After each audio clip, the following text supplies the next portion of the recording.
I'm Joan Hall, President of Nevada Rural Hospital Partners. We're an organization formed to support rural hospital needs 33 years ago. Our members are 12 critical access hospitals serving 10% of Nevada's population and 90% of its landmass. Our mission is to ensure the viability of rural health care.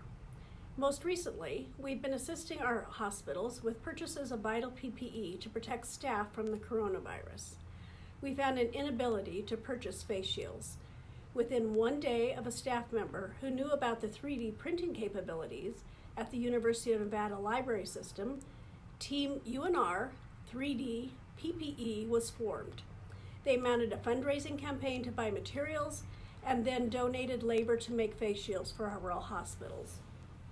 This is an example of that face shield. On behalf of our 12 critical access hospitals receiving these vital pieces of PPE, please accept heartfelt appreciation. Additionally, 5 of our staff here at NRHP, including me, are UNR alumni, and we're extremely proud of what you've done. Thank you.